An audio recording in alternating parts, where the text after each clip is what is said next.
What's going on, everybody? It's FREEDO here for your Overwatch, and today I am so pleased to bring you a Reinhardt guide from me, which, if you don't know, is sort of an oxymoronic statement, perhaps a bit amazing. For quite a long time, I was infamous for being terrible at Reinhardt, and I think that a lot of Overwatch players are immensely intimidated by the big hulking German man. I always felt bad about it too, because Reinhardt is a type of character that I really identify with. I think he's really cool. He's an emotional leader on the battlefield. He's a gung-ho for glory and for honor and for justice hero, and he feels immense and powerful, and I felt terrible that I couldn't control his immense power for such a long time. But after watching pro play, really picking up on Reinhardt's responsibilities and making sure that I am able to hit his abilities, which is quite difficult, I can confidently say that I am now capable on Reinhardt, and hopefully even one day could be considered good at the hero. Now, the interesting thing about Reinhardt is where he fits in the community of matchmaking players.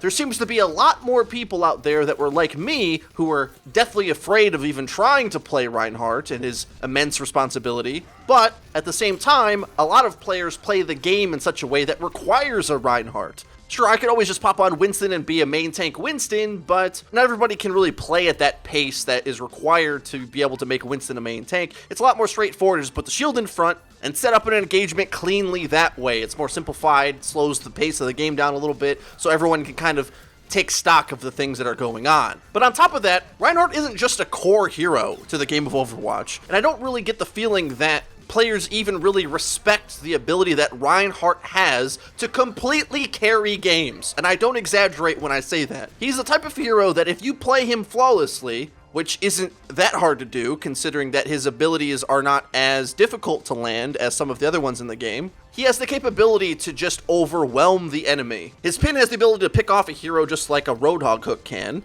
His shield sets up the entire team engagement and can get you free kills basically by having a window of opportunity to shoot at the enemy. His ultimate charges faster than just about any ult in the game and can wipe entire teams. With all of those things at your disposal, you should consider learning Reinhardt, because especially due to the amount of players that don't know how to play him well, you're basically leaving wins on the table if you're at the hero select screen and then you put someone on Reinhardt who's a reluctant Reinhardt. And I feel for you guys out there who pick Reinhardt just because no one else does, but really somebody who wants to learn Reinhardt and gets good at the hero can have some amazing carry potential. So for the rest of this video, I want to break down how to go about utilizing that power, because if I can do it, anybody can. I was terrible for so long, it was so sad.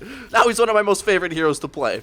And I hope that after watching this video, some of you guys are inspired to develop your Reinhardt skills after seeing the immense power at your disposal. So, the rest of the video, we're going to be watching a epic Volskaya game where I'm pretty much required to show off everything I know as Rein in order to even have a chance of winning. Now, the first thing I do here, hitting the enemy Rein out of the way, is a massive swing play. But the way that you enable that to guarantee that you're going to get value and finish out the fight is by utilizing your shield while they don't have one. I have a bad habit for Reinhardt play where normally with other characters I physically turn around to look where my team is, but if you do that as Reinhardt, they're expecting you to be in front and he's so slow. He's not like Winston where people don't really play in his pocket. So I jump around and it actually gets my Ana killed because she was expecting me to just dive in. Really, if I just stood up with the shield in front right there, we probably just would have won that engagement outright. Doesn't work out, but we're going to go at it again. Let's see if I can redeem myself. We set up to go in again, and our DPS gets picked off, but knowing another interesting principle about playing Reinhardt, just like if you're playing Winston, you can be a terror in the back line.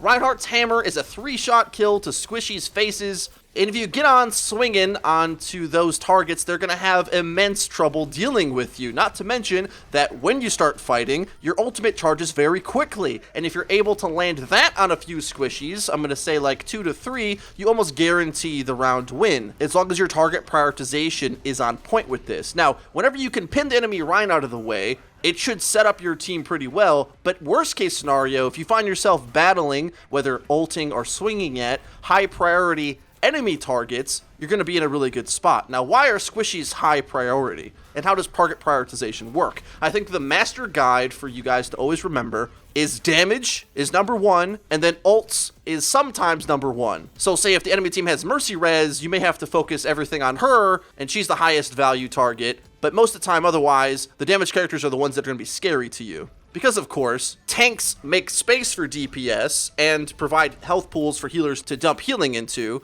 So there's no point to focus tanks. You want to focus the healers and DPSs because then you can just beat tanks by pure man advantage. So if you're able to sneak past the Reinhardt and land a swift Earthshatter, it can set up the entire team fight to just be an instant win. In this game, I'm playing with Weagle on Tracer, which of course makes things easy on me, but I make it easy on him, and that's what tanks do in Overwatch, especially Reinhardt. Doing your job right means that the DPS has an opening to be able to do their job. Tracer's allowed to just go clean up the Earthshatter kills, and Reinhardt breaks open the fight in order for things to go easily. Now here we're actually even attacking Objective B again, and the same exact thing. What am I looking for? Looking for 2 to 3 key squishy targets. Now, the enemy team's Mercy is a bit smarter this time and is able to hide back from it in order to res, but that's okay because she has to res so quick that it's not like a big value res. Yeah, she pulled out an ultimate from us and got her team back up, but guess what? We're all in position again to just wipe them cleanly, and now it's off to the races playing some W mouse 1 into the enemy as they try to trickle out. Reinhardt's a lot of fun to play, guys. When the team fight breaks out like this, you've already won, really, and you just have to finish cleaning out all the trickle. In my previous tank videos, I've described good tanking as putting yourself in the core of the engagement, but I was talking about off tanks then, Zarya, Diva, etc. Reinhardt instead should be the tip of the spear of the engagement. You want to be absolutely in front of everybody so that you can properly shield or hit a pin and be a nuisance into the front line of the engagement. That's when you're incredibly scary. Tank like Zarya should be close hand in hand with you, of course, but you want to be even more aggressive than her because she doesn't have as much durability, and also she needs a character like you to go in so she has something to bubble. This engagement right here was quite interesting, actually, because our friendly DPS player goes down immediately. Once again, there's actually a recurring theme if you pay close attention. That player playing Hanzo and Sombra dies quite frequently first, which is a big problem, but Reinhardt is so insane that he can carry fights all on his own. The enemy push themselves into a tight corridor here, and pinning the Rein just means that I'm in your death ball now. I have a big hammer and a one-way ticket to Swing Town, and everything's gonna die. That's the cool thing about Reinhardt, is that he follows a lot of principles of Overwatch in that the aggressive player wins. The team that gets off their ultimates first, or gets off a pin first, is likely to win, which is a cool and exciting thing about the character, because even though this engagement here goes pretty badly for us, I'd say, we win it, but we use way too many ults. The enemy Mercy reses everything, and I don't actually know how much value she got out of res. Does this mean that the enemy is going to have ults they're going to pop? Do we have a chance of losing this fight? I say forget all of that noise. I know that I can charge Earthshatter up really quickly, just pin into their line again and Earthshatter them down and finish that fight. That's what Earthshatter does. It's a closing ultimate. Closes the door entirely, slamming it shut like a punctuation mark at the end of a sentence. Now, there is a bit of a difference between attacking Reinhardt and defensive Reinhardt. Defending in general is a bit more difficult because you can't really afford to die on defense. Whereas an attack, you're going to get multiple tries and likely have spawn advantage for a good percentage of it. But either way, I don't really want to teach you to try to play less active as Reinhardt. Really, the engagements work the same because you have to just choose a good engagement and go for it. Be the tip of the spear in the fight. If the fight's committed, it's your job to set it up entirely and just get in on there so that everyone else can do their job. Ana's life is a heck of a lot easier when you pick a good engage and go. Your DPS are going to have a good time because you're going to be creating chaos. Whereas far too often in matchmaking play do I see tanks who stand around waiting for the DPS to do things. And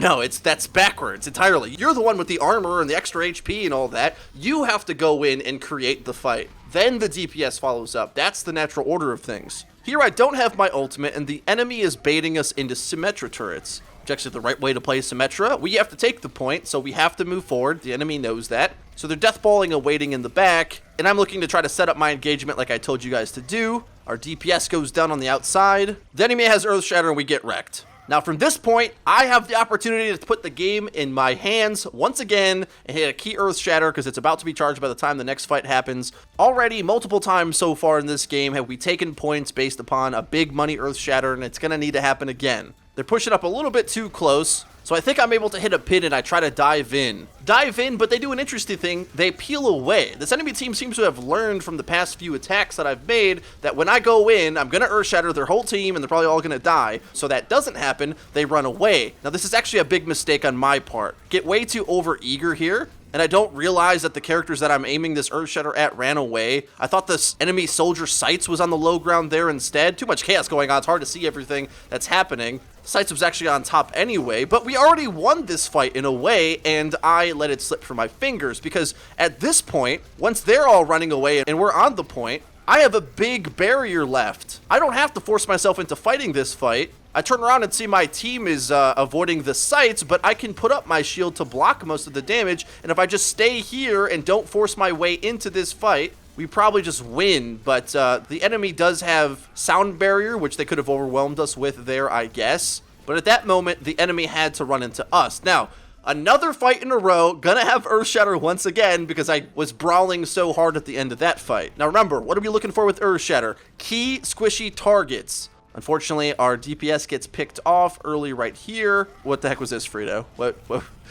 It was so smart on the other attacks. From this position, if you almost have your Earthshatter, Fire Strike in, charge it up, find the angle for the Earthshatter and go for that. This pin was just so bad, and it threw away my life, and although I did get the Symmetra for it, it's not really worth anything. Instead, I probably could have knocked the Reinhardt out of the way with a swing of my hammer, and then pop down, hammer down on multiple squishies who were standing on the point. This whole attack could have gone so much different if I played carry Rein, but instead, FREEDO Rein rears its ugly head once again, but hopefully we can learn from this, everybody. I'm still learning Reinhardt, so I hope you get it down as well. You can foresee how so many of the other fights went our way very easily when Earthshatter got good value, that maybe we could have tied this game as well. But at the very least, what we learned is that Reinhardt is an incredibly entertaining, powerful, and core competitive hero that you probably should learn and put into your hero pool because he does so much without requiring a ton of skill.